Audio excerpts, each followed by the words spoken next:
This meeting is being recorded.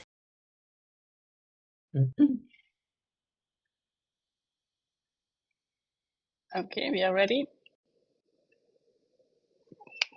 Good morning, good afternoon, good evening, good moment wherever you are in the world.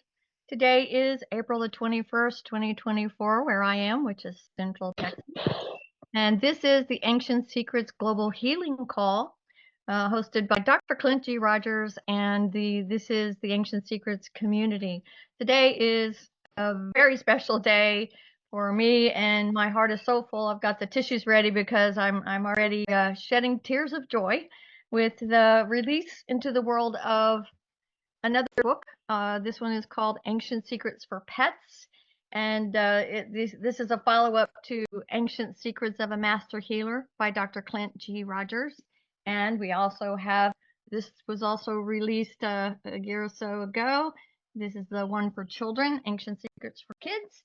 And we also have an Ancient Secrets cookbook out there that has walked away. It's probably in the kitchen. So this is a very special day, and we want to just take a moment to remind you that you might hear a lot of things today that could be a remedy or someone's story of what they did to help a healing situation. The information here is for educational and informational purposes only. We always encourage you to seek medical attention for yourself or your pet or the creature in your life, and use these things to empower yourself, but always accept guidance from your practitioners as needed. So with that out of the way, we're going to have an exciting agenda for you today, and lots of stories about how pets impact our lives. And one of the things that to me is just life-changing was when I started in Ancient Secrets March 8th, 2020, after a really big dream about heal thyself, help heal the world. I joined a miracle experiment game and learned about Aditi Deva Bhava. Treat the unexpected guest as if God has come to teach you a lesson, to share in love. Let love teach you something via this unexpected event. It could be a person, an animal, a bird, an insect, an emotion, a change in your schedule, something that impacts you that you weren't expecting. And almost always when we get to the bigger picture, we can see that was for our inner growth.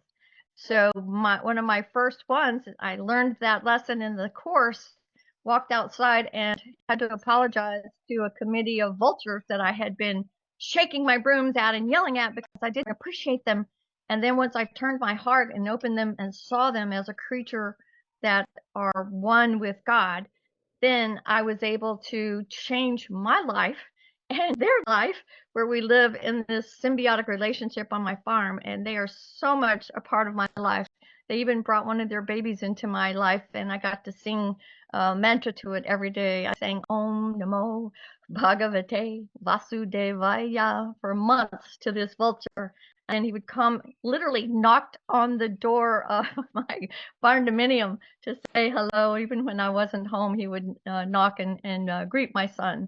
So it's amazing when we get our heart right, what we can open up for ourselves for love. And it's all about love. And a couple of the people who inspired this little book, Ancient Secrets for Pets and All Creatures, Great and Small, were people who were really struggling with self-love.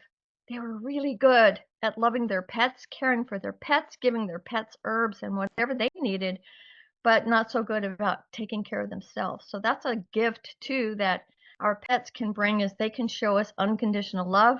Maybe we can take that, bring it into our own hearts, and make unconditional love a part of who we are. So we usually start out by making a few announcements of upcoming events that you may want to partake in. And let's see, Susan, is this a time we could ask your beloved to talk about Ashland? Dr. Joseph. Good day, good Sunday, everyone. Sorry, my new computer doesn't work. So I had to change rooms. Ashland, Oregon, Closest airport locally is Medford. Closest big airport would be Portland or San Francisco internationally. The event is Tuesday, June 4th through Thursday, June 6th. On Monday evening, June 3rd, there'll be a gathering. It's just a informal, non-official event. It's at a local Mexican restaurant with a beautiful outdoor space and should be a lovely evening. The event is at Jackson Wellsprings, which is kind of a festival event center. They have different accommodations there. There is a hotel nearby at Lithia Springs Resort. And the actual Jackson Wellsprings has tent camping, RV hookups. They have, I don't know if they have any left, but some kind of not quite glamping, but yurt type setups. And walking distance is the hotel. And there are other hotels in Ashland as well. The event is aptly themed Let Love Guide You. And it's about how to get into the heart space of letting love guide us. And we'll have exercises and guidance in bringing that into fruition into our lives and see what manifests from there. And bring your bathing suits. Oh yeah. Mineral hot springs. It's the Jackson Wellsprings is a natural mineral healing hot springs location with a big pool and other facilities. And Wednesday afternoon, we intend at least to plan an event where the pool area and all of the place is completely private, just to the Ancient Secrets gathering. You can enjoy the pools anytime, but Wednesday afternoon will be a private session for just us, and there will be intermittent pulse clinics from Dr. Giovanni, who is going to grace us with his beautiful presence once again this year. And if you know the area or don't know the area, you might want to extend your stay before or after. There's beautiful natural things around. There may be some excursions that people set up on Friday afterwards. It's a beautiful place, and the energy is coming together so wonderfully. It just feels marvelous to be a part of it. And if you're letting your love guide you, let it guide you to Ashland, Oregon on June 4th to 6th. Hope to see many, many, many of these faces in person. Oh, thank you so much. Appreciate that lovely announcement. And there are links in the newsletter that goes out weekly, and I'm sure someone will be kind enough to put one here for you to register.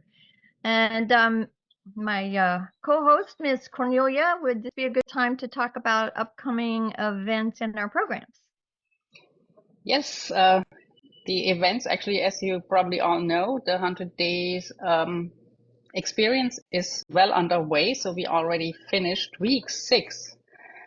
So we are nearly halfway through. And next week is actually our week where we talk about the detox and Panchakarma. So we decided to do a detox, and we opened it up for everyone. So there will be, we will start next Sunday. And the reason we start on a Sunday is for the people that are doing the 30-day detox, that then the real detox day falls on the weekend, on the Saturday. So most likely people are hopefully then at home, because that is the day where you shouldn't be too far away from your bathroom. And so we start on the 28th, and it's still time to sign up. If you sign up by the end of today, you will still get the discount. And I will post in a second the links here in the chat.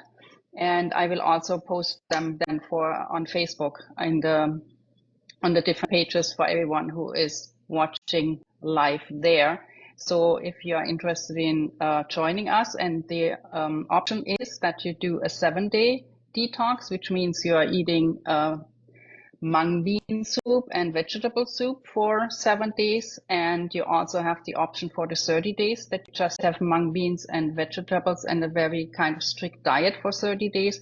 Or you can also combine it with supplements. But for the longer ones, you definitely should have first a consultation with an Ayurvedic practitioner in order to make sure that your body can actually handle thorough detox, because depending on your constitution, on your current health situation, you might not be able to actually go through a full detox for such a long time.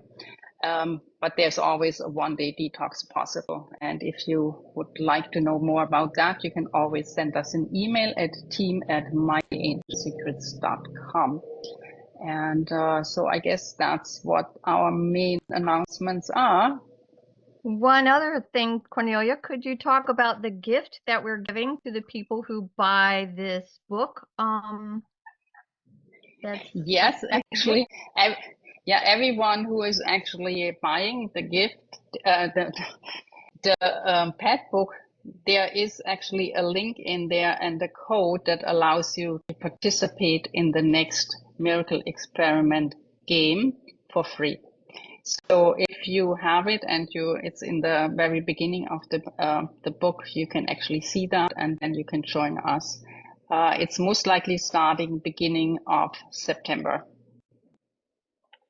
Well, that's a nice little bonus, $15 for the book, and you get a $99 course for free. So hopefully that inspires you. So all things bright and beautiful, all creatures great and small, all things wise and wonderful. You might hear them all on this call. So one of the things that we'd like to do on a weekly basis is center our energy together. We all come into the same headspace, move to the heart space. And I've asked Dr. Susan Ingman to lead us in a little meditation from our head to our heart, which is so bursting with love. And without further ado, Dr. Susan. Oh, thank you so much. This is a beautiful, beautiful call, beautiful thing we're doing here. So let's together take a community breath. Let's breathe in as one and exhale. Feeling our connection. We all breathe, but together we're breathing together. Let's meet in the present moment, letting go of the past and the future. Just being here now. I'd like you to take the journey, bow to your head. We love our thoughts. We love our minds. Let's go down to our heart center. Take the journey south to your heart center. And another deep breath. Feel it in the heart center.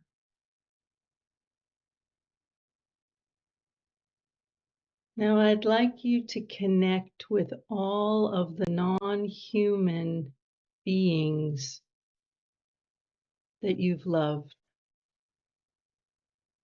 Be it the swimming beings, the creepy crawling beings, the two-legged, the four-legged, the winged beings, all those non-human beings that have had such an incredible impact in your life.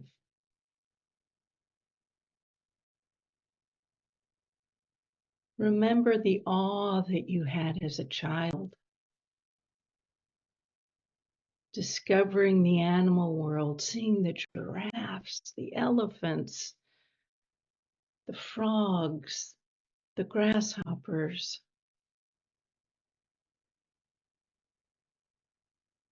And if you can, remember if you had a pet, remember that pet's name.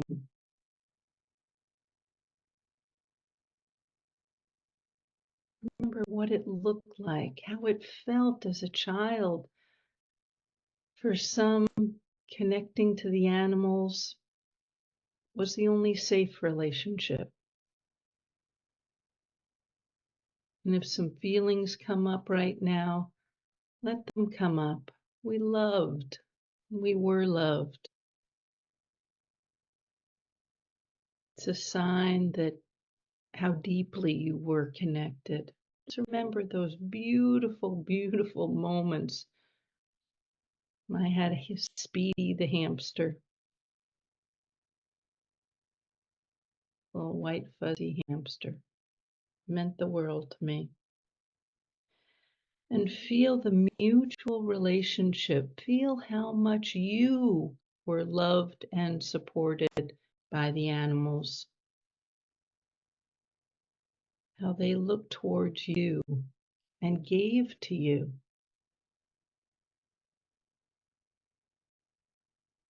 So from this heart space, feel our interconnection. Feel the oneness.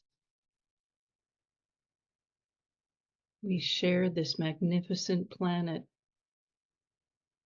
We're all one.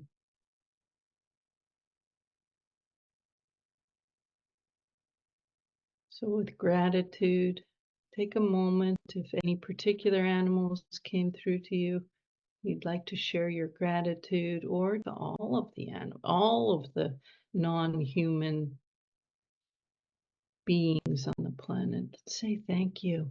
Thank you for all you do for us.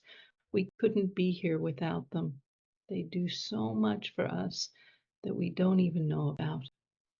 We're not aware of.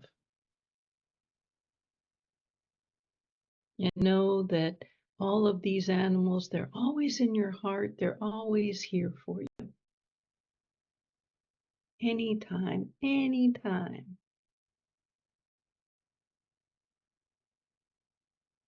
So once again, let's take a community breath together.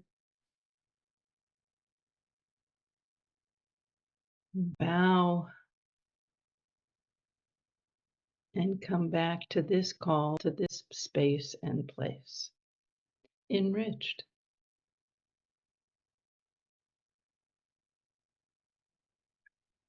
Thank you. Thank you, thank you, thank you.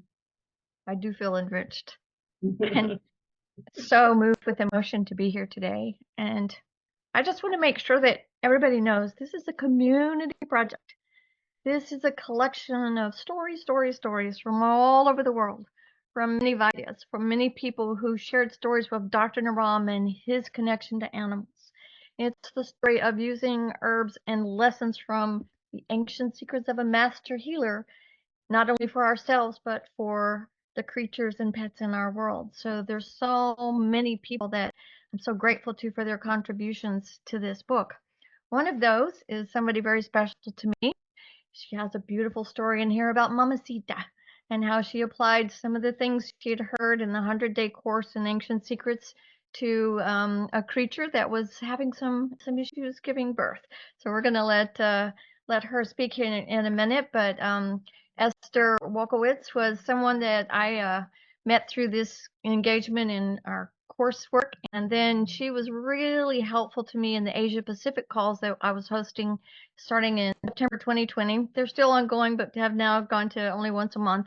But Aparna, who's here on that call, was part of that group, and Robin was a regular. Chris Caswell would join, but we'd have very often people from Japan like Lori and Australia, New Zealand, Singapore, and Malaysia. It was a time when the people on the other side of the world could come together, and we did some marmas and we would connect and talk. And so that's where I really connected with Esther, and have asked her to come today to share a beautiful story about something so near and dear to her heart, SOS Wildlife. And there is a little section on that in the book as well. So Esther, could you please give us an introduction to what miracle things have happened recently, and how those are connected to ancient secrets?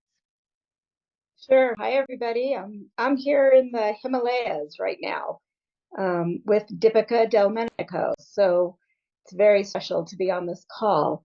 I'm on the board of an India organization called Wildlife SOS, and I happened to be in India for the months of January and February working with them.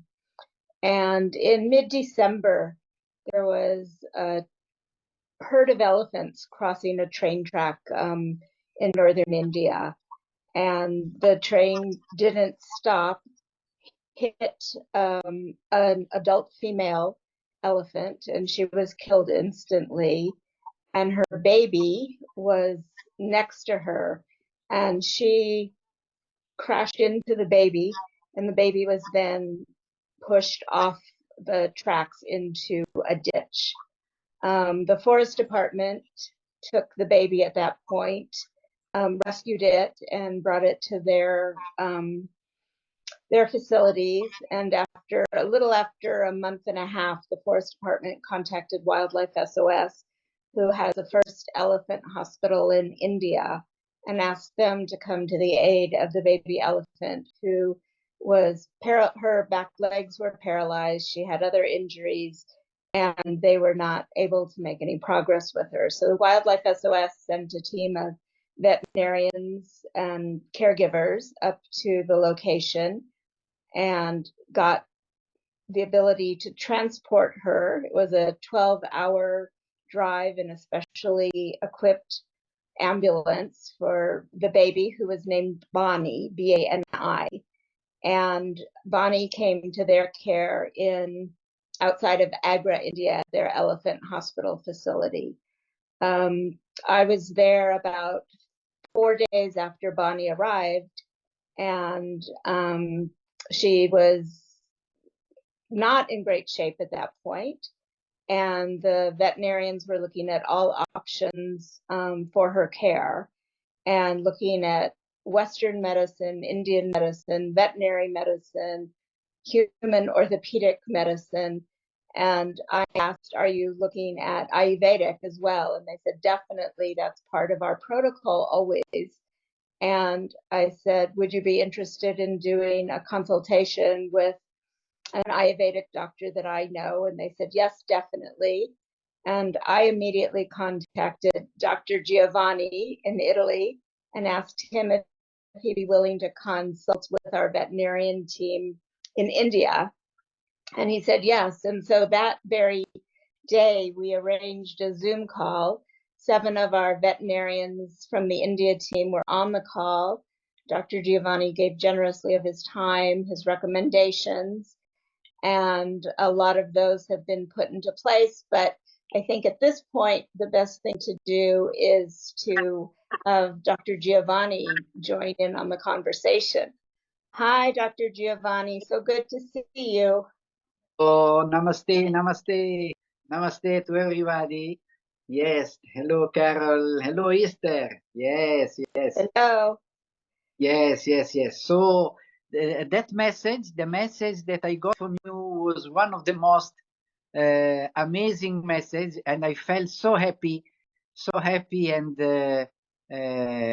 to have the opportunity to have this experience to use the ancient healing secrets with the elephant, and very, very good. First of all, I'm very, very impressed by your love and what you are doing, and the dedication and the care that I saw all the vet and the people that in that association that are giving to the animal that comes under their care. So we had a phone consultation, Esther. We had a phone consultation with the vet that is in charge of the center, and there was other volunteer. There were actually, Dr. Giovanni, there were 7 veterinarians in the room. Seven, all listening and taking notes. So, as honestly I said, I said that I have not treated treated any elephant in my life, and but I'm approaching Bunny, that was at that time 9 months, right? Yes. Yeah, a small baby of 300 kilo. Yeah. And Dr. Giovanni, she's gained 100 pounds since Okay. I last saw her at the end of February. So I told honestly that this is my first time that I'm giving suggestion how to help an elephant.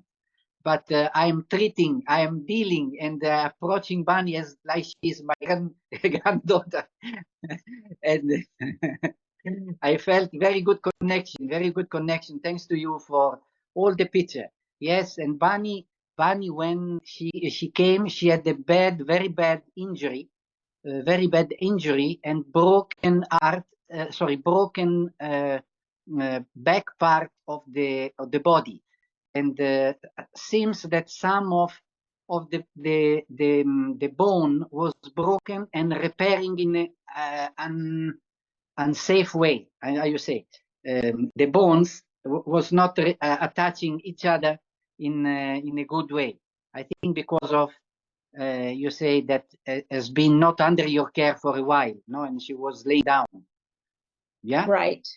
Yes. Yes. Yes. Her bones had started to calcify already, where there had been breaks in her legs and possibly her hip area.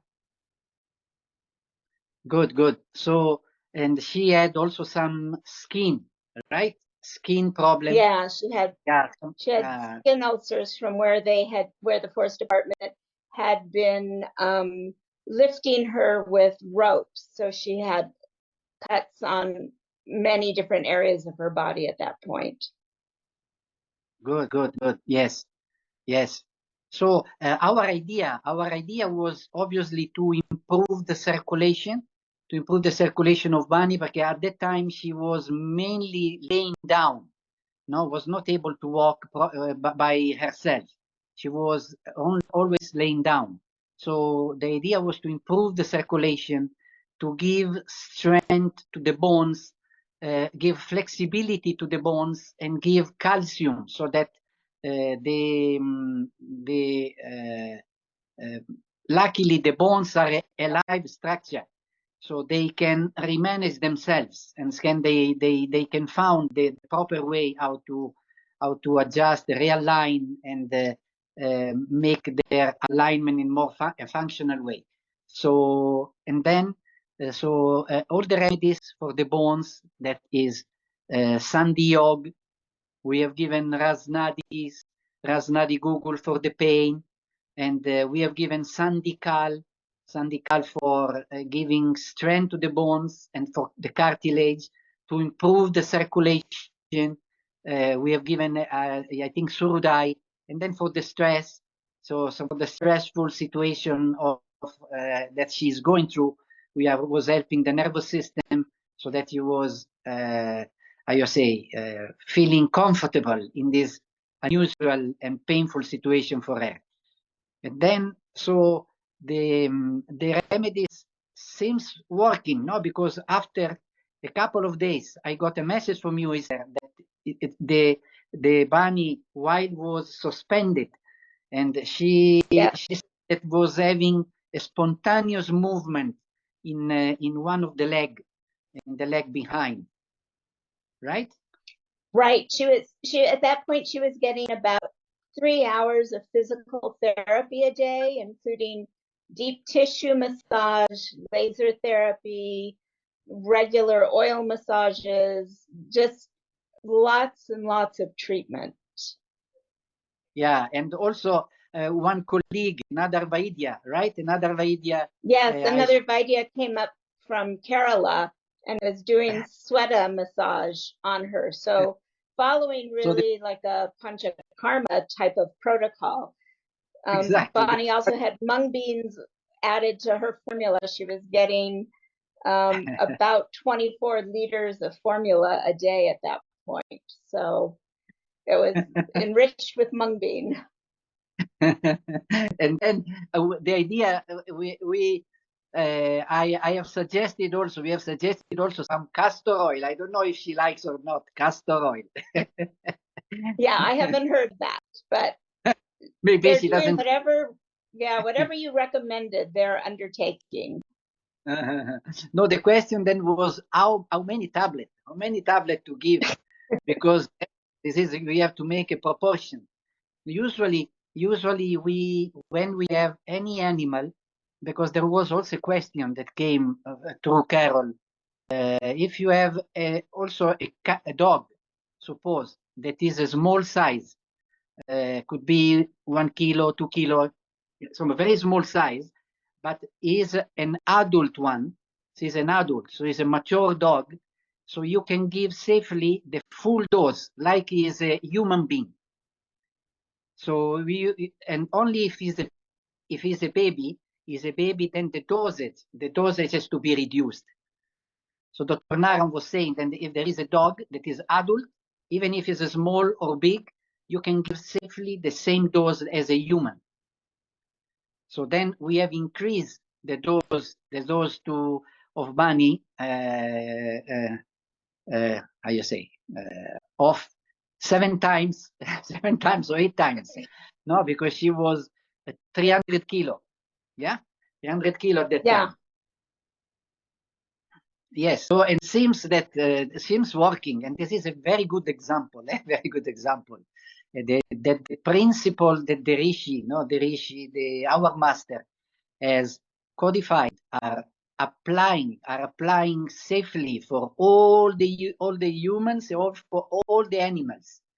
And as you know, I have used also for the with the insect, with the bees. So anybody has the right to get the benefit and have a healthy, long life. So very happy. Thank you, Esther. And you're welcome. Thank you, Giovanni. Yeah, Cornelia, could you play the video clip that we have? You're muted there.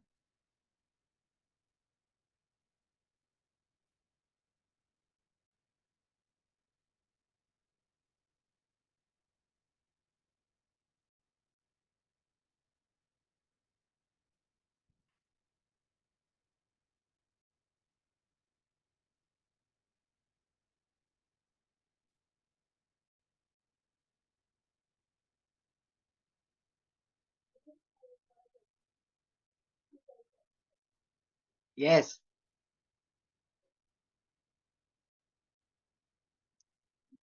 So this is where she's getting the Ayurvedic massage with ghee and herbs in the pouch. Yes, that is called Pindasveda. Yeah, then there are particular, I say, situation, no, because the elephant is a very thick skin, and so you should use a lot of oil, and is very good anyway. So all the oil goes inside, is absorbed, and goes directly to the tissues, and goes to the bones. So repairing the tissues and give elasticity, flexibility. So it's very good treatments. But Esther, I understood that the little bunny doesn't like, this massage. I understood. I think at that point she was tolerating treatment. This was still very early before she could really stand on her own, support her weight. And some days her treatment would include 5 hours of IV therapy the first few weeks. I was fortunate enough to be able to sit with her for hours a day, feeding her bottles and comforting her. So it was really very, very special. She calmed down when had hands on, and we felt that female energy was critical because she had lost her mom, and she's in such an uncompromised position right now, or a compromised position, that we can't integrate her or bring the other elephants that we have near her because she's too vulnerable for injury. So she's alone, but they have somebody with her 24 hours a day. She's had a new enclosure built. It's unbelievably comfortable. She's getting enrichments every day. She's learning to play, and she is actually able to stand 4 to 6 hours a day. I think we One have of her a video of favorite her trying to walk. Cornelia, yeah, she's able to walk now as well. And this is a story that's gone worldwide. These stories are being covered on CBS News and in India Today and Hindi News, and all over the planet people are rooting for Bonnie and hoping that she makes a full recovery. And I'm so proud that we've had a part in that, thanks to Esther and Dr. Giovanni and the SOS Wildlife team. So thank you so much for sharing that beautiful story with us. Clint, right? Dr. Clint has been also the inspiring heart behind. Thank you for adding that. Yes, Dr. Clint G. Rogers, the heart, wisdom, and lifeblood that keeps all of this together. So yes, we're so grateful to Dr. Clint too for making all of this possible. Yeah, and Carol, we'll keep giving you updates. I get Dr. Giovanni. I get to see Bonnie on May 5th. I'm gonna go spend the day with her. So very good. Really, give bananas. I'll give her a kiss from you and from the community, and I can't wait to get my hands on her again and kiss that trunk of hers. So good. And it would be nice if we can all go together. I would love that. Yes, our hearts will definitely be with you. Thank you. Yes. One of the other little jewels that's in this brand new book, Ancient Secrets for Pets and All Creatures, is something that Mindy Barrett and her daughter Madeline contributed about what to do in emergency situations with our pets. And this became really impactful to me. 2 years ago, I had to evacuate a home in New Mexico due to fire. And we have a little checklist in here. It's a really good reminder of being prepared for whatever is coming, so that when you have to make a change, that you think about what you need in advance for your pets and how to evacuate safely with them, and what kind of things in hindsight Mindy and Madeline wish that they had thought of. So we have included that a chapter in here, and I highly encourage you. We used to take the first day of the month, turn the power off, and practice getting out of the house safely, where the flashlights were, how to contact one another, and include the pets in that conversation. One simple thing: don't have a cat carrier. You can take 2 laundry baskets and zip ties, tie them together, cat inside, and the cat's safe for transport. So there's many things like that in here, and we really encourage you, take a minute to think through, what would you do if you had an earthquake, a tornado, a flood, a natural disaster of any kind that would force you to have to leave with a pet? How would you do it? For some people, it's livestock, how to get horses into a carrier quick enough so that they can get out safely. So think about those things as we go through thinking about what things we can do to make our lives more comfortable living with our pets and creatures. So next on the agenda is, I believe, a video that we created on Friday with Dr. Krushna Naram. And Cornelia, I hope maybe that one's queued up. And we can, we talked about several things, and I really encourage you to look at the entire video. It's about 37 minutes or so, and we'll have a link to that. But Krushna is traveling and couldn't be with us today, but he did, as part of this offer to come back and do a series with us on a kind of a 20-day manifestation and a mantra thing to use, that how he manifested a trip to Australia and to see hoppy things when he was a child.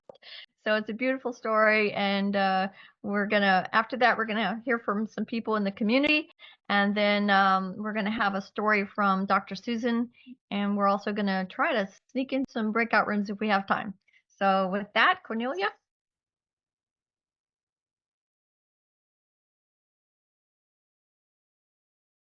And so as you talk about being in clinic your whole life, and you were raised with the concept of Marma and Marma Shakti. And for people who are new, can you explain what this technology is and why it's useful even for pets? Okay, super. Ah, even for pets. I love this. This is a very deep question. And what I saw since I was growing up, one day I I remember that I was about 8 or 9 months old when was the first time that Papa took me out of India, Mummy and Papa both. And we went to Italy as the first country where we traveled, and I had no idea what is Italy or what is travel or what is an airplane or who am I, who is these two wonderful beings carrying me around, and I feel nourished. There's nutrition coming from these beings, there is care and love and affection coming from them. I had no idea what is what. But they took me to Italy, and this tiny baby is observing, having these radiant smells of pizza, cheese, and mozzarella, and basil, olive oil. Then it goes to United States, doesn't know what does United mean or what does States mean, but looks at all these massive constructions, and suddenly there are these two-legged beings that come, and then four-legged beings that come, and then there are these birded, winged beings that come. So this kid is just observing. To one day, he's old enough to feeling that, Papa, Mummy, you've taken me to almost every continent, but you've never taken me to Australia. Because someone asked this kid that, where have you not been? Because you've been to so many places. This kid was telling out of pride, I've been here, here, here, here, here. And have you been to Australia? I said, I have not even thought of going to Australia. This is unfair. So one day I started complaining, you've never taken me to Australia. So there was a ritual of manifestation Papa would do. And I also complained that I have seen these different beings, feathery beings and furry beings, without fur beings that come to you, that walk on four legs or have their neck turned all the way around. I didn't know that was an owl at that time. Or they make different sounds, have a beak, not a, they have an interesting mouth, and they all come to you. But I've never seen these hopping beings come to you. I want to see these hopping beings come to you that jump, and I see them in that cartoon which I am reading every day. So how do we do the hopping being, and how can we see hopping pulse? So he says, very good. You want to see a hopping being's hopping pulse. What do we do? So I'm very excited. And he says, okay, Krishna, but for this, I want to share with you something. If you really want to see it, I want to teach you how to manifest what you really desire into reality. So we went into a ritual which was over 21 days, and it gets deeper and deeper and deeper. And he says, if you do this right, you'll see the hopping pulse of a hopping being. And that this experience was a breakthrough for me when I realized what's the power of these ancient secrets for animals, and why your book, Carol, Ancient Secrets for Pets, is so important. This story is probably my personal turning point. So we went, I did this ritual every day in the morning, sitting this tiny kid excited to see a hopping pulse of a hopping being, who I don't know what the name is. They have this pouch, and which becomes like a home for their children. So let's see what happens. Finally, 21 days are over. I don't hear anything, nothing happens. I think, these rituals are just something nonsense, and not nonsense, but I didn't know the word nonsense. I didn't have good vocabulary then. So maybe this is just not working. I forgot about it. In a month after that, suddenly, Papa says, amazing news. Krishna, remember we did this ritual?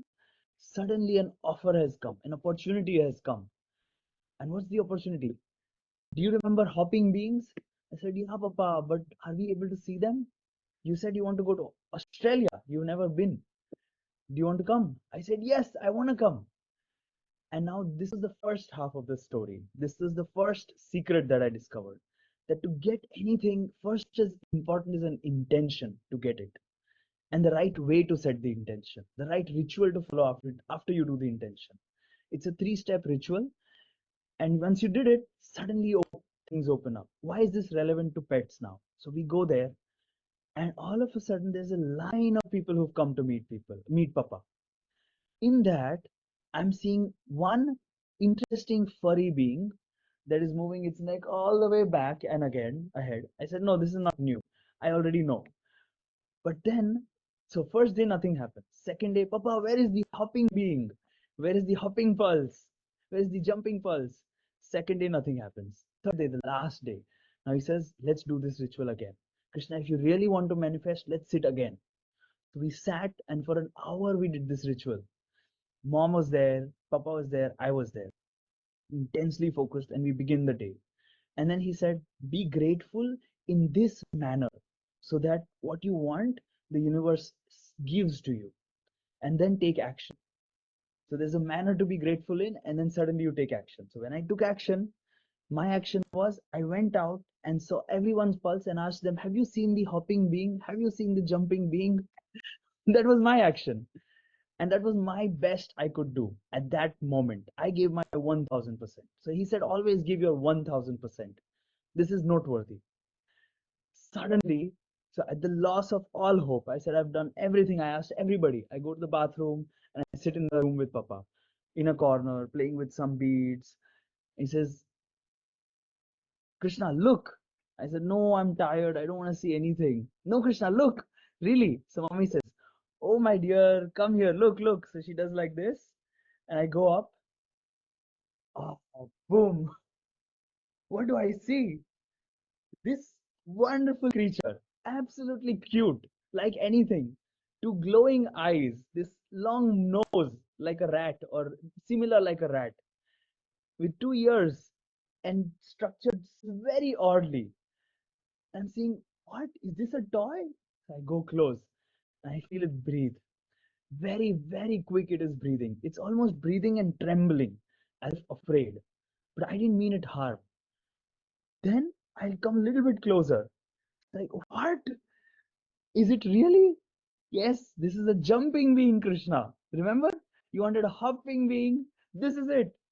I said, Papa, this is amazing. But why is it so afraid? Why is it so shaking? And why is the bones showing? It looks very non-nutrition, undernutrition, undernourished, and it looks like it's not happy. It is not able to be present and accept the love which we want to give it. Yeah, you are right.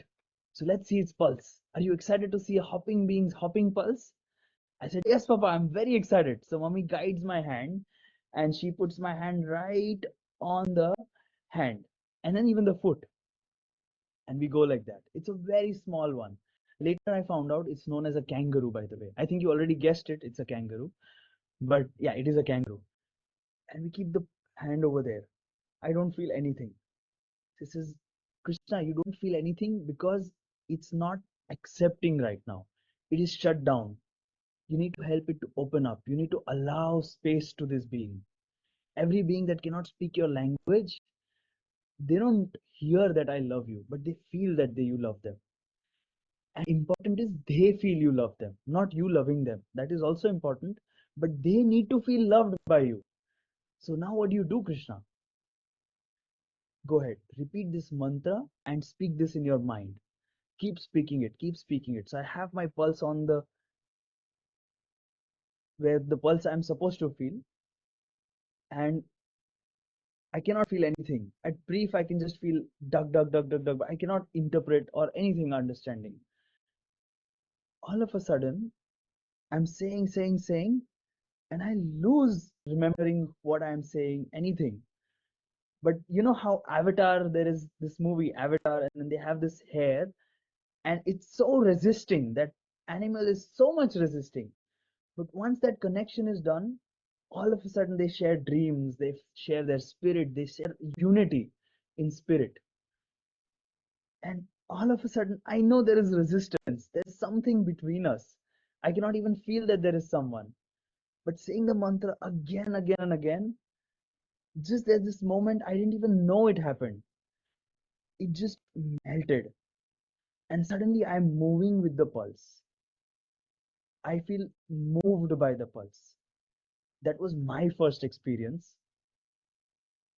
And just that moment, and suddenly I have a love. I feel like a attachment for this. And as far as I can remember, It came a little bit closer with the head like this, and just that is what my memory ends of that moment. But that was the most precious moment I experienced with this hopping being, which had a hopping pulse because it was afraid. It was closed and it was abused and it was malnourished. And why it come was because of being separated from the mother, it had no nutrition and it was not accepting anything else because it didn't feel like eating anything else. At that point onwards, I said, this is what's happening. This is what I feel right now. He says, very good. Mommy is super happy. Then we celebrate, but then we write down what does that being do? How does the hopping being, who was not hopping anymore, was silent and sad and afraid, how does the hopping being hop and the pulse doesn't hop? Pulse swims in a flow with peace. So having said that, Carol, these ancient secrets, when you use these principles right, suddenly like the avatar that just connects, there's a way that you melt barriers that are beyond language, that you access connection that is also beyond language. And suddenly you can bring deeper healing into these lives of these beautiful beings. Moving just a year ahead, I didn't meet the kangaroo again, but what I came to know, and I think we have a picture. No, we don't have a picture here right now, but there is a wonderful picture. And there's another picture with me. I came to know that not only it gained weight, but in a week's time, its heartbeat became better. It was hopping again. And it was so shriveled and so afraid.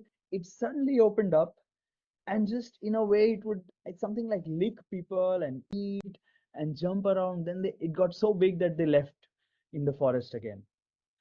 But these ancient secrets allow full expression of the heart, spirit, and soul of every being on this planet. And that's why they are so important for the animals.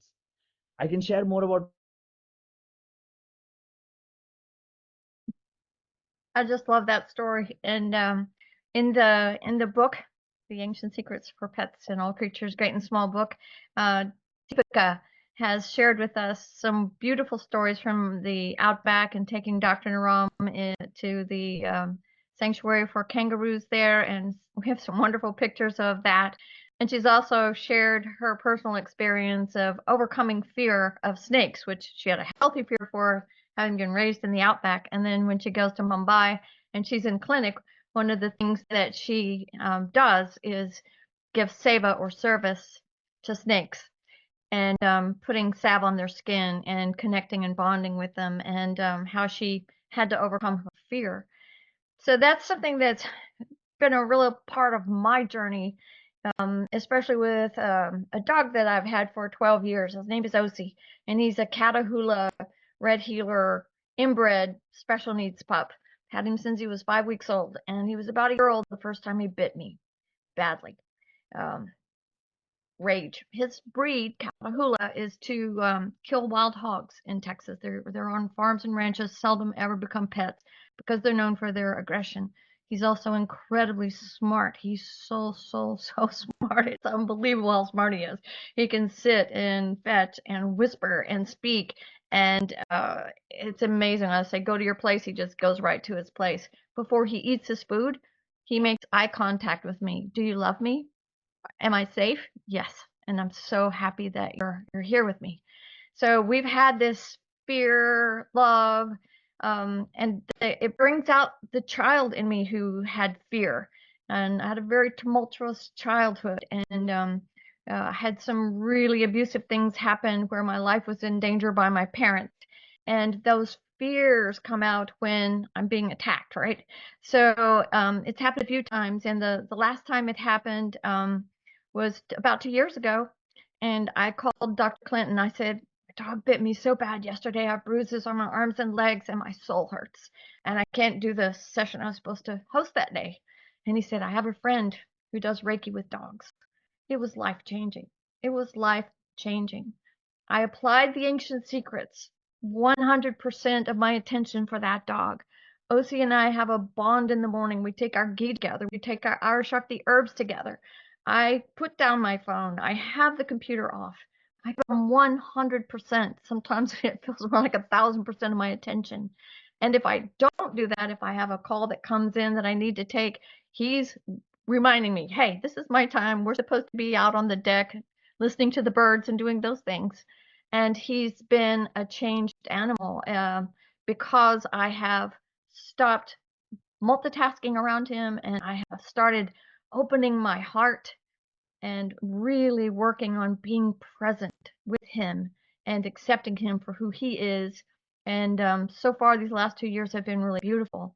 And it was interesting when I was in Nepal at the Pashupatinath temple, and I was walking in with John DeLeese. We were going to do a letting go ceremony. And I thought to myself, I've let go of so many of my fears and so many of my judgments. I really feel like I'm practicing unconditional love. I don't know what it is that I'm supposed to let go of, but I'm going to leave it open to spirit. And so when we're walking, we see this big dog. He's got broad shoulders and he's heavy. And I just looked at him and I said, wow, you're a healthy looking specimen. He charged at me, teeth and and John was able to step in and growl back at him, and he backed off. But I shook and quivered, and I knew I had not dealt with my fear, that's what I needed to let go of. And we went into the ashram where they take care of hundreds of dogs, and it was such a beautiful experience that to be in this ashram where Dr. Naram used to go, and to have this ceremonial fire, and to let go of that which keeps us from our divine purpose, that which keeps us from divine love. And Dr. Clint gifted me that trip for my birthday for my volunteer work, and it was so life-changing, so life-changing. And I met the one of the Agori masters there, and we were sitting in the monkey temple, and people were able to ask questions, and I showed him a picture of my dog, and I said, we're working through some problems, but he's very aggressive. And he looked at the dog, his eyes, and he looked at my eyes, and he said, he's a very special needs pup, isn't he? And I said, yes, he is. He's inbred. His father was his grandfather. And he said, I have a mantra just for you. I'm going to whisper it in your ear, and you do this 108 times. So that too was life-changing, and knowing that there's so much in ourselves. So what the pets do for me is it brings me to the present. I don't think about the past. I don't think about the future. I'm here now where my joy and my creativity are. And that's one thing that pets do for me, is they bring me to the present. So I think I wanted to hear a couple of things from people in the community, and then we have a beautiful, beautiful clip I watched this morning again, and boy, did it bring the emotion out for me. But first, I was going to ask Dr. Ann to talk a little bit about her experience with ancient secrets and horses, and she also has a beautiful chapter in the book and some pictures and stories from that. So, Dr. Ann, can you unmute yourself? Hi, Carol. Thank you so much. Thank you, Dr. Giovanni. It's so good to see you. And Dr. Krishna, I love the stories about Dr. Naram. One of the things that's, I grew up in the city, and I got bit a lot because I would go up to dogs and just put my hand right out. And, I was always putting my finger somewhere, and tasting things. I ate dog food when I was little just to see what it tastes like. And I've always loved animals. And then I moved into this farm 22 years ago. And, things happen on a farm, like the dog eats the chicken and things like that. And like I would just bawl my eyeballs out. And it was always my favorite chicken. It was my favorite guinea hen and my favorite turkey or whatever, And over time, eventually I got to where I could accept that things like this happen on a farm and see death in a different way. Like it certainly has helped me mature in that aspect. But one of the other things that I wasn't expecting about a farm, it seems like that once animals got health insurance like we do, automatically whenever I would walk in to the emergency room or the veterinarian, the bill was automatically $4,000. Like no matter what was wrong, somehow it always added up to $4,000. Well, I certainly would not be on this farm right now. I'd probably be living in an efficiency somewhere if indeed I dipped into the veterinary as often as I could have. And certainly, like I learned about homeopathy, and that helped. But the Ayurvedics, the fact that, like, because sometimes you don't have a remedy that you need, and the herbs being in your kitchen is really helpful. So I've had several incidents where I had goats, and one time the one goat, my favorite goat, of course, always my favorite, was coughing terribly, and the cough was just getting more frequent and more intense, and I just didn't really know what to do. But I also knew it seems like sometimes if I call the vet, it complicates things. Like they give them a medicine that causes other reactions, and also I really was calling the vet was definitely not on the top of my list. And so I made the immune paste, that we make into a tea, except it never makes it to the tea in my house. Everybody always like, oh, there's a flu going around in school, and I'll make it up, and then everyone just grabs a spoon and licks it. And we never really get to sit down and drink it as a tea. So this time I said, goats can eat anything. Let's try it. Literally one dose, cough gone. And it was there for months. So sometimes it doesn't matter exactly what is it that's making the illness, but if you can just make it go away and move on. So then my dogs, they've had Lyme disease before. I know what they look like. Like all of a sudden they don't get up when I come to the door. They don't come running. They just have a very just a different affect about them. And it had been Lyme disease whenever they have it. So here we are again. I'm like, oh no, they have Lyme disease. And again, I was like, well, the immune paste worked on the goat. Let me try it on the dog. So I tried it on the dogs again. It's crazy, but one dose and all of a sudden they're back. And then now I have a horse. He's 31 years old. Well, he's not with us any longer, but I feel him around me all the time. He was the best therapeutic riding horse you could ever imagine. He would put his paw, his arm, his leg out and drop his head down when I would try to get when I would go to get someone on him. He was just, you could put a baby on him. And he was huge. He was 2,500 pounds. So he started to fall down in the field. And one time, we really had a hard time getting him back up. And so that night, I just couldn't sleep. And I went outside in the middle of the night and I was just watching him.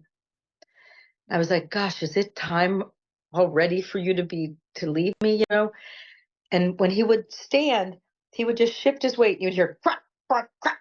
And then he would like shift the other side. Crack, crack, crack. And then when he would go to take a step, even way more crack. So I was thinking, as a human, what would I offer? And so I started adding oil to his food. Within a week, not only was he not cracking, I was able to get back on his back again. Like I didn't feel bad getting on his back. He could walk all the way from the barn to the water trough with not one crack. Like, I used to stalk and walk behind him just to listen, and that quickly, resolved.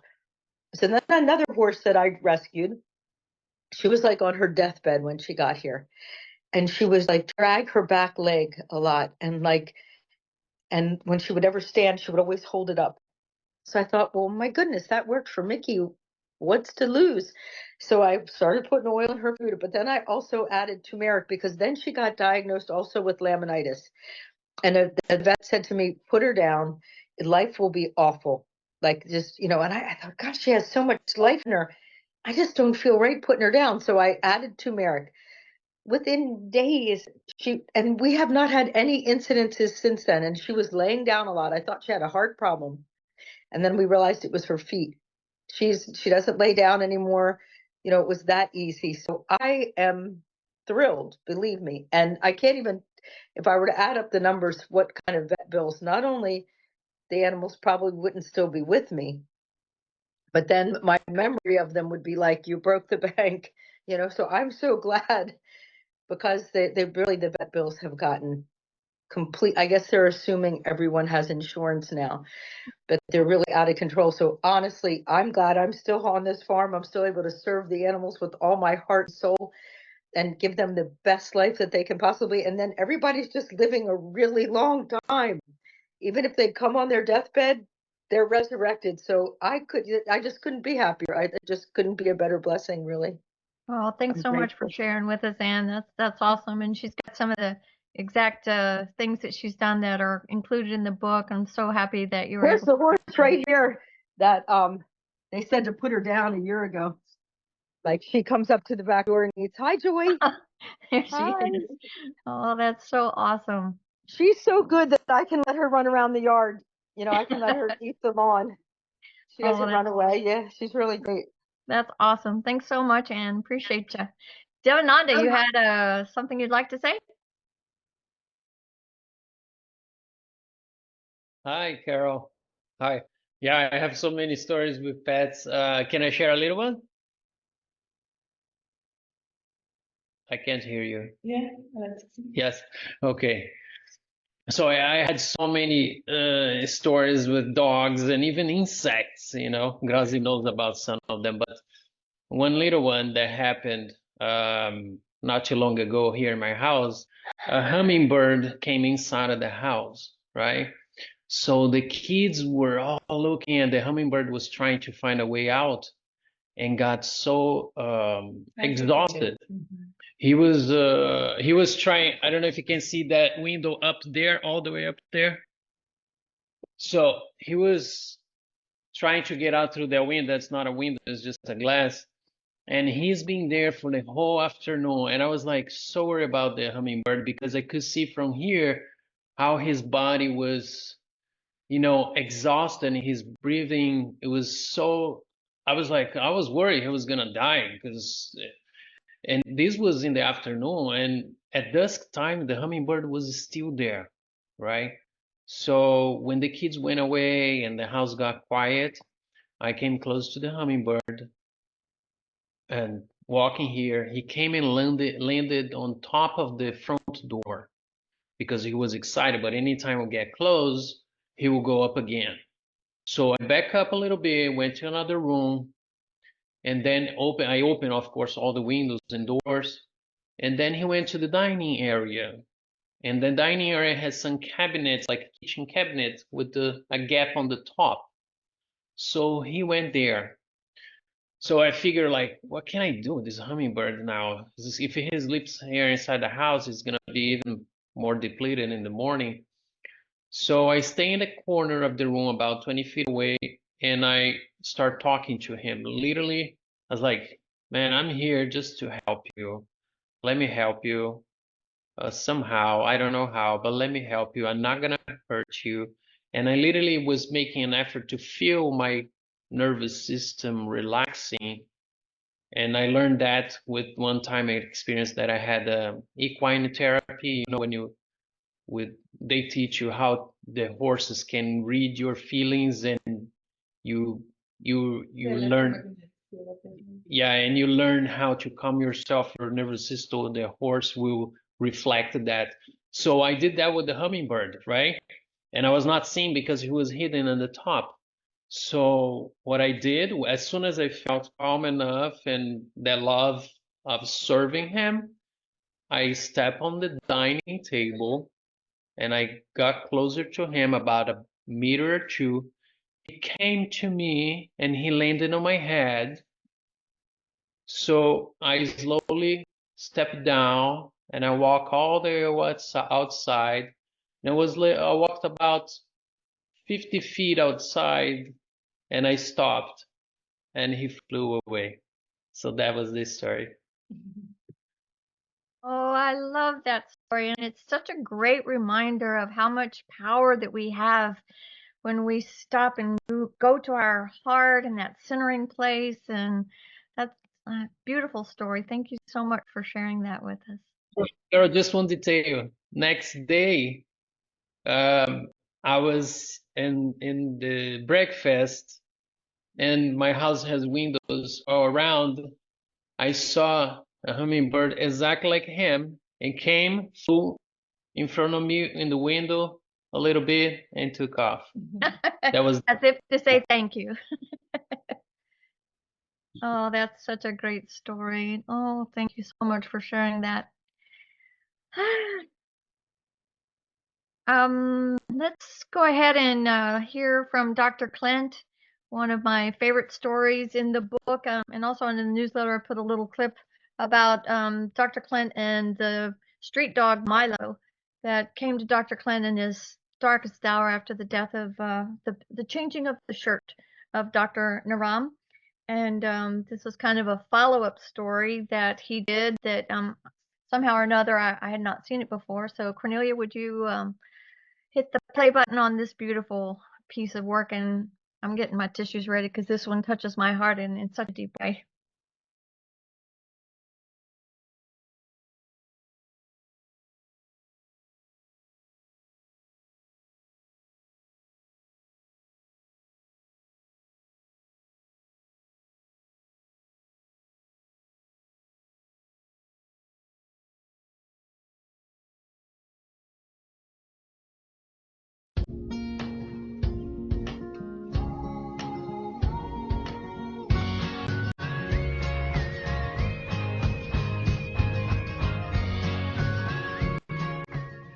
Hey, Dr. Quincy Rogers here with Krushna Naram. Hello, hello. My name is Krishna Pankaj Naram. I love you all. Namaskar.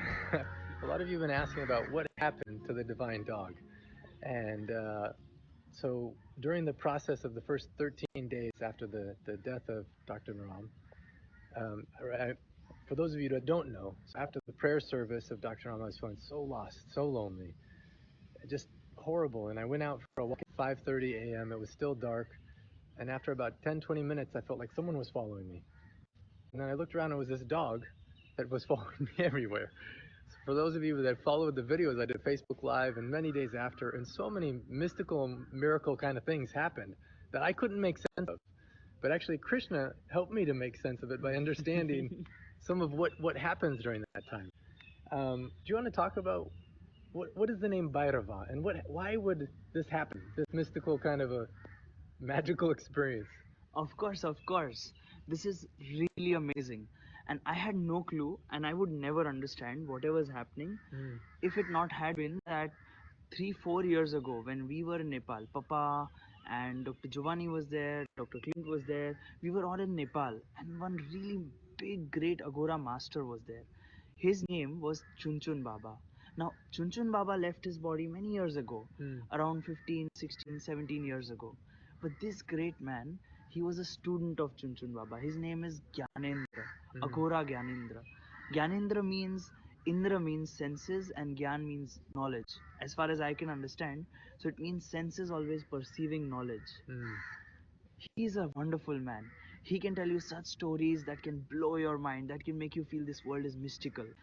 And he has experienced and seen such mystical stuff throughout his life. And so I got curious about what he was sharing next. And he started sharing this story.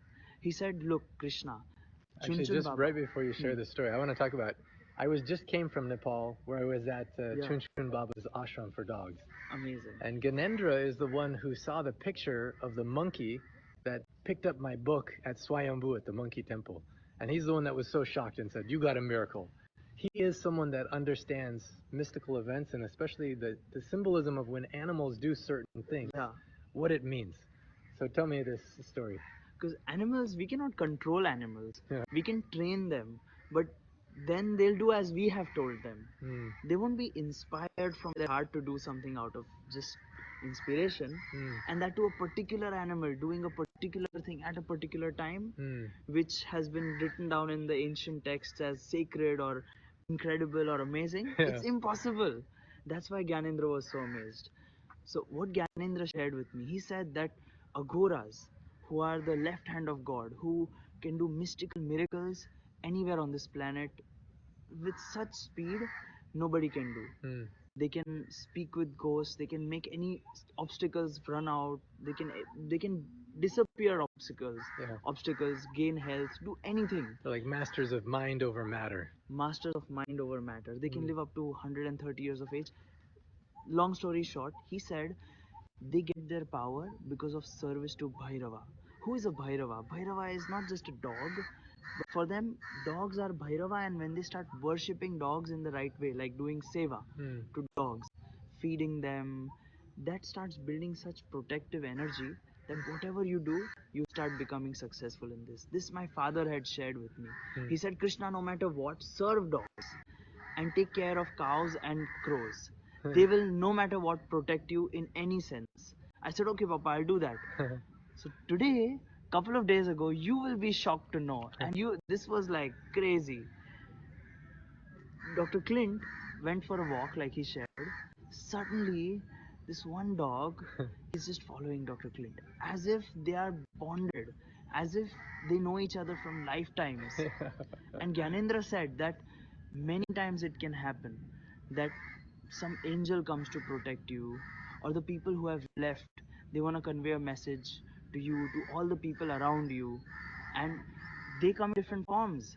So I had been getting different dreams with Papa, and he had been sharing some things. My friend came and said that Papa came in his dream, and this is the message he wants to give you. I said, what? This is crazy. But Papa, it can be said that Papa came in a form of Bhairava. Bhairava is a powerful form of dog. It is a divine dog.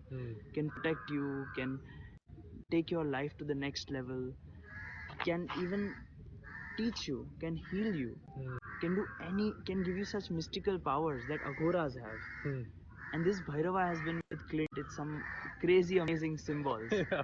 It's incredible. One other amazing story. So Krishna was the first one to notice that on each of his back legs, he had 6 toes, which is unique. According to the Agoras, this is very special. And also it's a brown and black dog, which is very unique.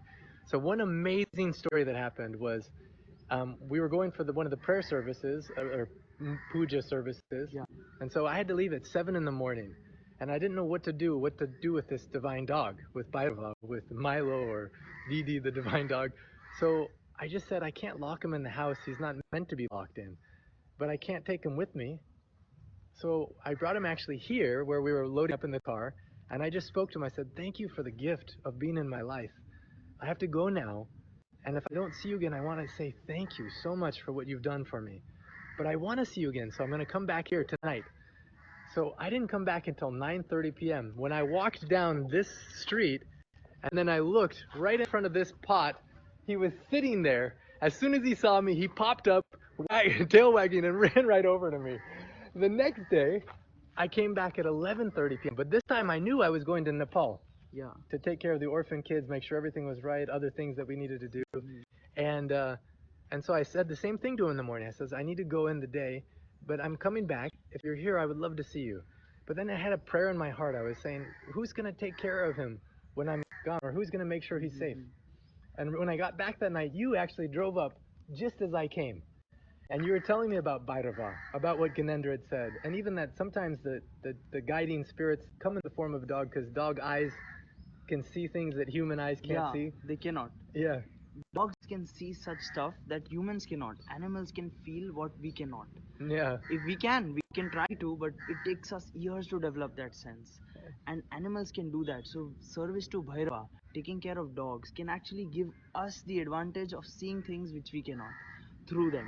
Yeah. They will hint us, they will tell us, they will just convey to us. Yeah. It is so powerful, can really save our lives. And so he's telling me this, and I came home and I was disappointed. I didn't see the divine dog anywhere. And at the same time, I'm praying, well, maybe he went away. So then I thought, what to do? Right then, a car drove up, and even Krishna's like, who's in that car?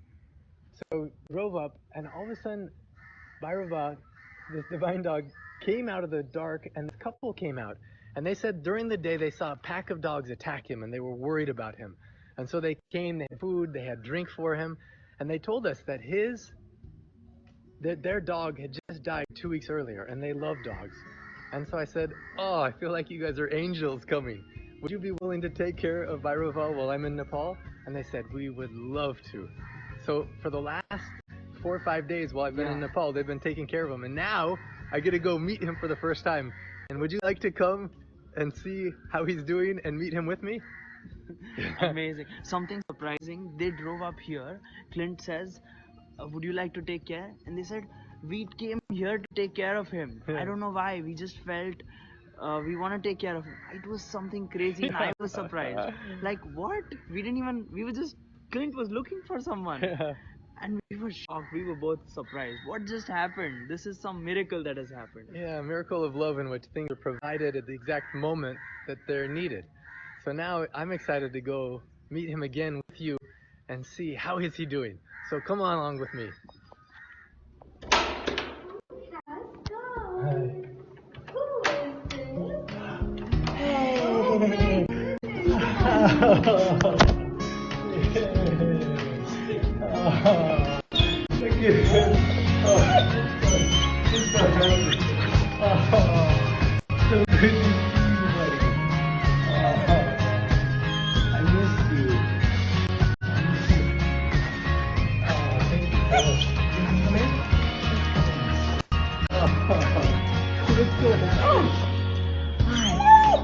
Did you have such a good time? Hey, oh, so good to see you. I missed you.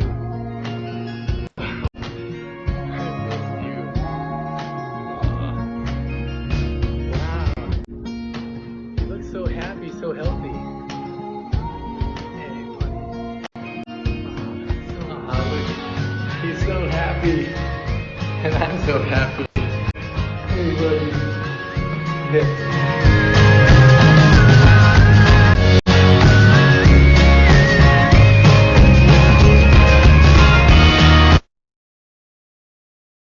Oh, I just so love that. And for those who haven't seen the previous stories of Milo jumping in the taxi with Dr. Klan and going to the clinic in Mumbai and going right to the office of Dr. Naram and greeting all the people, it's such an incredible story. And we got to go along on that journey, which was so moving and so touching.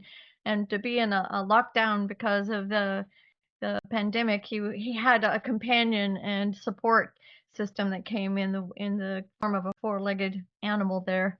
And what he was talking about was the Janindra was the Agori master that gave me the special mantra for OSI when I was in Nepal. And one of the other things about being in Nepal is you get to meet with some of the greatest kids in the world. Dr. Clint, Dr. Naram had made it their life mission to help take care of our kids in Nepal. And that was one of the things that I got to do when I was there. I got to sing songs and do art, two things I absolutely love with the kids in some of the orphanages in Nepal. And so much of what we do here is in support of those kids. And all of these books, the proceeds from Ancient Secrets, from the pet book, from the cookbook, from the kids book, proceeds go to help support kids in orphanages in Nepal. And now we have a special mission for older kids that we're trying to take the 40 kids from 8 different orphanages that are aging out because they're turning 18 and provide them a safe place to live and support for finding meaningful work, education, training, VOTEC. So what we do here is nothing short of a miracle, and we do it with love. We do it because we care. We do it because we feel part of our divine purpose is to give back. So I hope that you'll consider that. And here's a little picture of me and Janendra with Chin Chin Baba on the right, and then you can see some of the dogs there on the left. And we got to see Mike, who takes care of I think it's 200 dogs, and he cooks chicken parts and rice and vegetables that have started to get soft or whatever. And he cooks for them, sets the food out, and they patiently wait. These street dogs patiently wait until he gives the command that it's safe to eat. So, wow, what a story. There's 3 people here I want to acknowledge. One of those is Peggy Taylor. She inspires me so much with what she does in her life, and haven't had much time lately to connect with Peggy. I don't know if she wants to come off camera, but her life mission has been about saving wild horses. And there is a section in the pet book that we talk a little bit about the wild horses and the little interaction I had with her over a couple of weeks. She was from California to Colorado to Utah to Texas to Florida, all in the mission of saving wild horses. So Peggy, thank you for what you do. We love you, we support you, and what an incredible mission. I don't know how many, probably hundreds of horses that she's saved in her quest. And Lisa Lowe, who has animal rescue that she's been managing in Los Angeles. Dr. Naram was in LA. She took her pets to him. She learned so much, and she shares much of that in the book, along with recipes of how to make your own dog food. In a case of where you can't buy it because the stores are empty because of a supply chain issue or whatever, we have recipes on how you can make dog food, what's safe to feed your cat or dog out of your kitchen, and how to make herbs and such to use them. Peggy, there she is. I'm going to see if I can add. There she is. And she has her kitty baby with her. Can you hear me? Yes, I hear you. So how many horses do you think you saved in your life, Miss Peggy? Well, last year, with the help of you folks and everything, I saved probably 100, and we wilded about 66 of those in Northern California to the Wild Horse Fire Brigade. And I'm still trying to work with the Ancient Secrets in to have a presentation from the founder of the Wild Horse Fire Brigade at the Ancient Secret event. If that's going to work out, I'm still dealing with that. And then maybe after the event, if there are people interested to come up and see the wild horses, it's a little over an hour's drive from Ashland. So that I'm trying to offer in that respect. We're working right now on saving 1,000 out of Nevada, and so we've got a lot of irons in the fire. And just as a side note, on last year when all of you participated in helping with these particular Mustangs we were trying to rescue, I got a picture from one of them where there was 2 mares and the lady trained them, and one of them has a forever home where it's in a beautiful facility. She's doing dressage with it, which is kind of interesting. And then another one that we saved, another mare that was there was 3 of them that were pregnant. One of them just gave birth, and so she rejected the foal, but we're working on that and taking care. So again, thank everybody for their support with saving the wild horses from extinction. Thank you so much for all that you do. And if you would put your contact information in where somebody can get in touch with you. And I know Dr. Clint said he was interested in coming to see the horses, and I hope others will be too. And maybe we can collect the information and put something together on that. So thank you. I sit in awe of what you do, and I'm so grateful for you. And thank you for including us in the book. I appreciate that, and the book is amazing. So I give you 1,000 hands up, or hooks up, whatever. It's a community effort, and divinely inspired too. So thank you so much. I'm so grateful for you. Okay, thank you. Okay, so yes, I believe now that it's about an hour and a half into this, I do want to turn this over to Dr. Susan, and kind of as a being guided by spirit, I was reminded that there's a very tough part of being a pet owner, a pet lover, when it comes time to say goodbye. And on one particular day, I had 3 people contact me with pets that they were struggling to say goodbye to. And when do you know it's time? How do you know how to let go? And so we have a beautiful chapter in the book that Dr. Susan has written for us. And I'm so grateful for that. And I'd like for her to talk about that. And then we'll be back here in a few. Well, thank you so much, Carol. And boy, my heart is a little heavy right now because I'm in a good way, but I'm connecting with all those animals that I have so passionately loved and deeply loved and had to say goodbye to, because that's just the inevitability of loving, and that happens. And so I wanted to just talk about for a moment the profound relationship that gets established, the unconditional love that you feel with an animal. I already said it in my opening, the reciprocity, they don't talk back. They can be your best friends. They're completely there with you. I mean, it's such an incredible gift.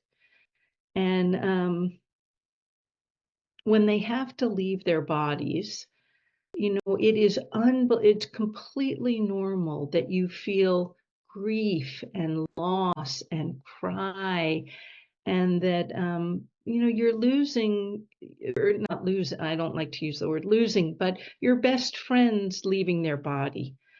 And unfortunately, we live in a culture, and there are different cultures I know represented here, where these kinds of feelings get minimized and dismissed. Oh, it's just an animal, get over it. That's ridiculous. And it's so important that you know that whatever you're feeling, if you have moments when you just want to cry, cry. Be with your feelings, be with whatever is coming up for you.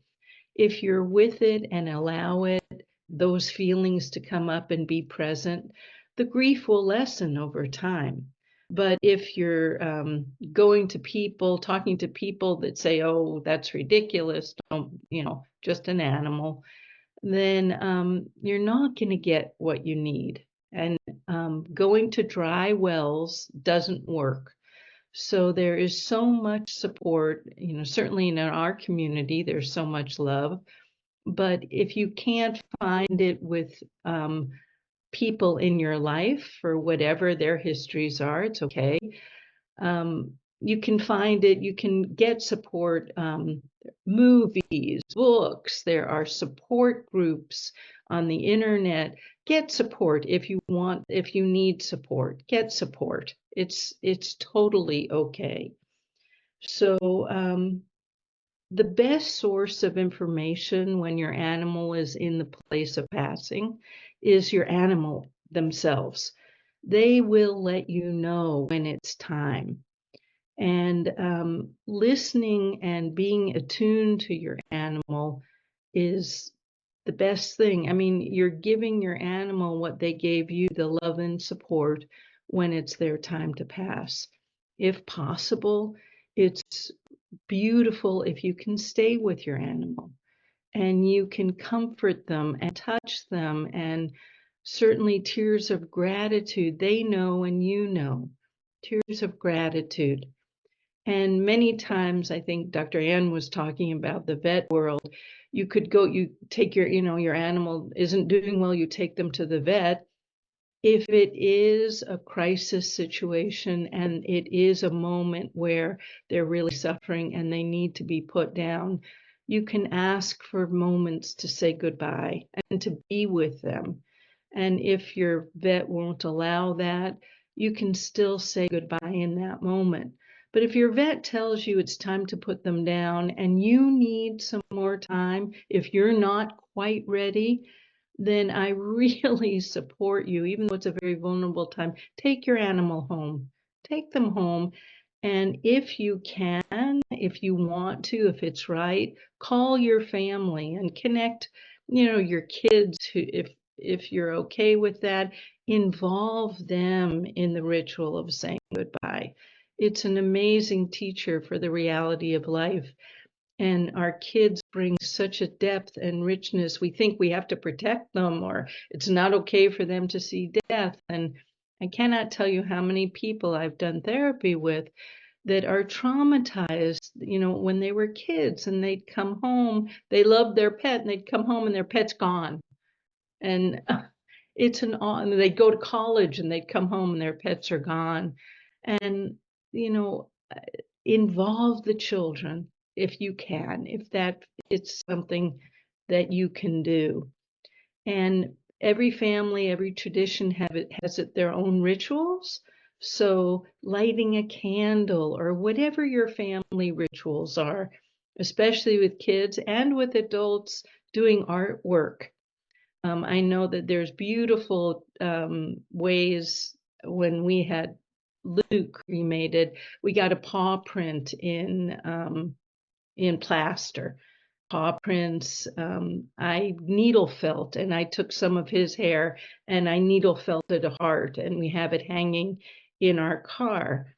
So continue talking about them, continue have conversations with them. I go out, we're out at the ocean right now. We were out there with Luke all the time, our Milo, one of our Milos. And, you know, Luke the Duke, I mean, he's here, he's present. And I really want to support you. Keep them with you. You, even though they're no longer in body, you can continue to have the loving relationship with them that you've always had. And I'll just pragmatically, this is all in my chapter, but it's really good that if you could do some research, if you know your pet is coming close to leaving time, that to do some research about, are there vets that would come to the house to help them leave? To do a little research about cremation versus burial and costs, to have some of that already known, because in times of stress like this, very emotional times, it's very difficult to come up with decision making that,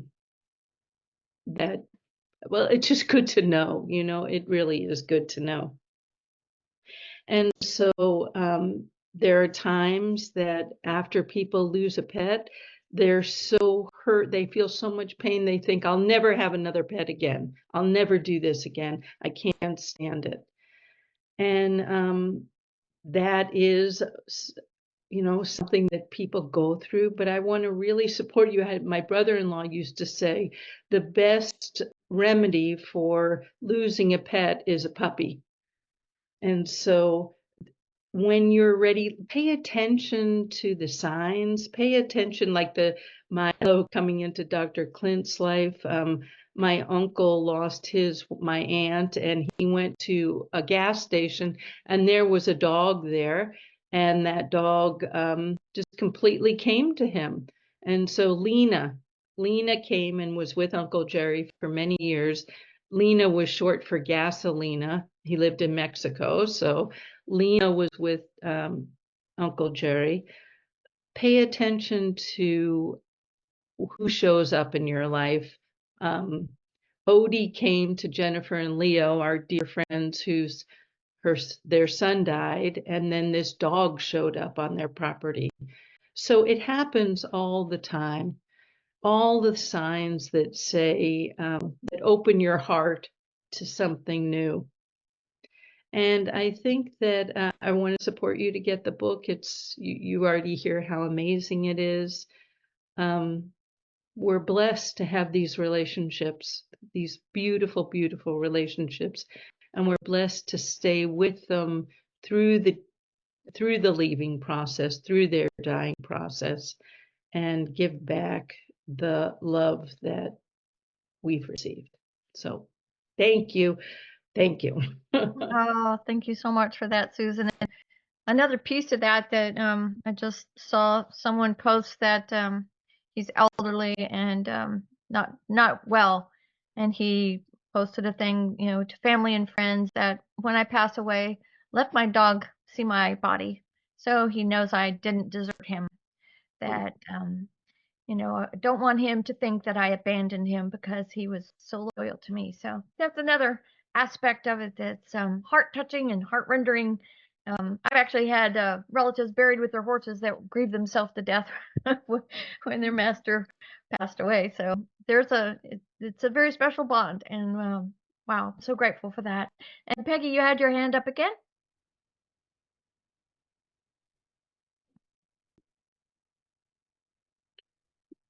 Can you hear me? Yeah, now I hear you. Okay, so I just wanted to share an experience that I had. I had this amazing cat. It was a Bengal, and it was the runt. And anyway, we had quite a life together, and he was dying. And of course, he was drinking water, but you could tell he was dying. And so I would want to feed him this little teeny, he loved venison. So I had this little buffalo burger with some spirulina in it, and I fed it to him. We did animal communicating, and he said, I'm not eating to get well, I just love the taste. And he said 3 times, "Do not take me to a vet. They can't make me better. I just want to spend the rest of my life with you." And so he didn't want me to put him down. I asked him, he said that 3 times. And I said, "Well, how do you want to go? Do you want me to put you in this box, whatever?" And he goes, "Well, that is so perverted. If you put me in something, how can I reincarnate back into the earth?" And it was such an educational experience for me in his passing to like, duh, okay, for all of us to reincarnate back into the earth. And I also find that these animals know when we're not ready to let them go. And it seems like the pattern that they give you another like 3 weeks to adjust to the fact that they're going to be leaving so that you can be more accepting to that. And then when they do actually pass, it's not so traumatic in the sense of your grief and, you have a loss, but at least you have a little more time with them to allow that process in your own spirit. So I just wanted to share. Sometimes putting them down, I question, is that there's something spiritual where we shouldn't put them down?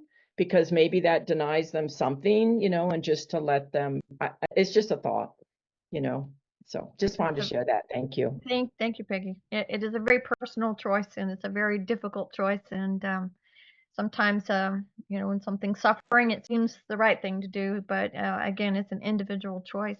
You had your hand up, Dr. Joe. Yes, thank you. I guess along the line of what you're just talking about, that it's hard to know if you're not putting, let's say, we're using the expression "put them down," but are we holding on to them because we can't let go at the suffering of the animal to keep them alive? And that's a very hard choice. And as people are already saying, listen to the animal, connect to the animal, and just in the process of doing that, it helps, I think, me deal with the process of acceptance of this is the circle of life, and when is the right time, and to avoid, I think, on my side, being selfish because I want to keep them at their own harm. And one of the things I feel or say is that no matter when the time is, whether it's today, whether you do it in a week or you push it to after they're gone, you are always going to miss them. You will love them, you will miss them, they will be in your hearts forever. And so that one, as she was just saying, do they give you the warning signs so you have those 2 days, those 3 weeks, whatever, to, become adjusted to and work with letting go process. But it's just that sometimes it's a blind spot when we love them so much and we don't want to let them go, that we're maybe not seeing that the animal is suffering, and just do what is right for them and with them, and love them forever as we do. So thank you all. This was beautiful, and it's very close to home. Thank you so much for your beautiful, kind words. Luke? Yeah, I have a question about dealing with grief and losing a dog. We have been talking about when a pet is sick and you got time to spend time with that animal. But what I experienced was a sudden death by my dog being hit by a vehicle. And I lived in the country, and it wasn't like I saw it happening, but I went looking for him because he always came when I called him, and he didn't come that morning. I went out on the road, and there he was, lying there with his tongue sticking out, dead, and with blood coming out of him. And later on, my wife came home from work. We buried him with his toys on our property. But this was so devastating. I love that dog so much. We played together every day. And it took a long time to get over the grief because I never had time with him. I never had time with him during a dying process. So he was there one moment, and then I don't know how much longer later, because I was working and came down cold. Suddenly he wasn't there anymore, and I had no dog. And we buried him, like I said, and it was like losing a child. So it's horrible when you don't have time. So I'm asking, maybe Susan or Ann or anybody who are psychology oriented and pet oriented, how would you deal emotionally and psychologically with losing a pet so suddenly where you don't have time to even be with them at the end? Luke, that's so hard. I mean, that's shock, and that you have to go through the shock of the loss, and then you be with your feelings, you be with whatever comes up for you. That's the best gift that you can give yourself, is to be present for whatever the loss is. It's a great shock, but there's nothing else to do but to be with yourself and get support, get love, and know, that I'm just feeling this. Stay present with yourself. And you said over time that you were able to grieve, but even now, if you pull up the experience, you're going to feel it. It's many now, and I still, what happened on the property, because we buried him there, I go and visit the spot where we buried him every day, and I talk to him, and that was helpful, but it was very emotionally difficult. And this is many years ago, but still to this day, I miss him. Yeah, of course. And he'll always be in your heart, and he'll always be somebody so dear to you. And there's not getting over it. I mean, that's the crazy thing, we're given a certain amount of time that we're supposed to grieve and get over it. Well, who says, who says that's the way it's supposed to be? We're each individuals, and we feel what we feel. And unless it's debilitating for you and you can't function, that's different. And there you might need some extra support. You might need to go for some counseling for that. But for most of it, I mean, this is our humanness. And I just support you to stay with yourself and let yourself feel love and feel the connection with the animal. It's beautiful you had it, Luke. People who have never been pet owners don't get that losing a pet is like losing a child. Yeah. It's that devastating. Yeah. Yeah. Great reminder to those of us who are, can support our friends and family who are going through that, to know that it is a monumental thing, and that we can be more supportive than perhaps we've been in the past. So thank you for sharing that, Luke. Thank you, Dr. Susan. Mariana? Wow, this is bringing up so many pet memories for me. But the first one that came up is I was offered a Bernese cat. And I wasn't looking for a cat, but I said, yeah, I'll take him. As I was driving to pick him up, it was about a half-hour drive, he came to me and he said, my name is Lord Sananda.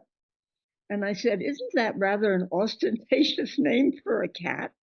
But it means Christ. And he said, no, that's my name. So I arrived there. The family was allergic to this cat and had been keeping him in the basement. The man took me down there, and as soon as the cat saw me, this fountain of saliva started pouring out of his mouth. And I just looked at the guy and I said, this is my cat. He has recognized me. He's already given me his name. I will take him. So that cat was with me for about not long. He left fairly young, but it was clear when it was time for him to go. And I asked him, I said, you want me to take you? No, you don't want to go to the vet. And it became very clear he was teaching me how to consciously die. He shadowed me for a week. He wasn't eating, maybe drinking a little water. Everywhere I went, he was right with me. And it was January, I remember, so it was chilly. And I put him on a blanket, on a chair in the sunshine, and I sat across from him on the tailgate of my truck. And we were just looking at each other. I was eating my lunch, and I looked away, and he left in that moment. The whole thing was, it was like, this is how you go consciously. You just do it in love and in peace. And then I had a German Shepherd whose stomach did a, whirligig, and it was tied up like that. And I took him to the vet because I didn't know what had happened. The vet x-rayed, explained, and I talked to him because I was offered to take him 2.5 hours drive to a special vet who could operate on him. And he said, technically I will survive the operation, but I'll die a few days later. It's time to take me out. So I had him put down. And one other thing just to know is that if you have an animal who is dying and they are afraid, if you give them some homeopathic arsenicum, it helps mediate that fear and helps them go out easily. Thank you all. This is quite an amazing meeting. Well, thank you so much for your words and your kindness. Beautiful. Devananda.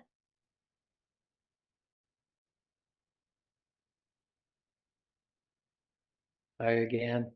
Yeah, this has brought so many memories to me as well of my pets. I grew up having a lot of dogs. And what Lucy was saying, I had a few experiences like that. One is almost exactly like his. And decided not to have pets on my adult life until I got married with Graziella. She wanted, right? So we got this dog named Shiva. Shiva was a golden retriever, beautiful and very sensitive, very loving. And just before I started being part of this community, Shiva passed away in my arms, and it was a very difficult time in my life. And there was like something on top of what was going on through. So Shiva, this is his picture. And so I learned that because I have had so many experiences, and since as a kid I always put it aside and didn't want to deal with it because it was hard to me. I didn't know. So I decided that this was an experience to teach me something, right? The passing of a pet is to teach me something, right? About death, about non-attachment. So what I did that helped me, I sat down intentionally to meditate about this, about the passing of him. I went back to the moment that he passed in my arm. I sat with that intention and like literally meditate about it, let the thoughts come through, cried, and it somehow worked well. It became lighter and free me to also remember, have more of the good memories of him, and that also feel I have lost the fear of losing the pet. I do have a cat that we rescued her at the same time that Shiva came to our house. So she's still here. She's very healthy, and she teaches me a lot through love. And I told Graziella the other day, I know that she's gonna pass, and I don't know how long from now, but I'm not afraid. She had a good life, and I know I might gonna grieve, but No, she's 17. She's been with us longer than she. She's 17 now, and she's normal cat. She doesn't look even old at all. But this experience has taught me that it's okay to go through this emotion. It's okay to, cry, be sad, but going through the emotion itself has helped me. And that sitting, meditating about it has done incredible to me because it shows me that I can deal with it. I can. it's just part of the process, and it lights us up, Thank you. Oh, beautiful. Thank you. And I think Leonore is reminding us in some cultures they don't have pets. They're at one with all nature and view the freedom of pets. But sometimes pets have us. We don't have them. They come to us because they want to be in our company too. So viva la différence. And so grateful that you're here today. We just have about 5 minutes left, and we're going to try to do a really quick breakout room with just 1 or 2 people or 2 to 3 people in a room. And the question that I'd like you to talk about is your connection with animals. What has love taught you in a connection with an animal, a creature, something that you came in contact that had an important lesson of love to share with you? And if Cornelia can do that, then we'll say thank you so much for your time today. You can take as much time as you'd like, but I'd like for you to put your hands together. And there's so many people who need love and encouragement. I'm grateful to Jennifer for being here today. She's one of the best dog mamas I've ever known, and she was a great inspiration in this book. Thank you for showing up today, Jennifer. And let's put our hands together and say, I love you. and I am with I you. love And you I and I'm am with with you. you. I love Love you. you. and I with am with you. you. I love you and And I'm I'm with with you. you. Thank you, I'm with Susan. you. I love you Susan, and love I'm you. Thank with you. you. I I love love you you. and I'm I'm with with you. you. You're so You. lovely. also the I'm ebook So in with color lovely. you. available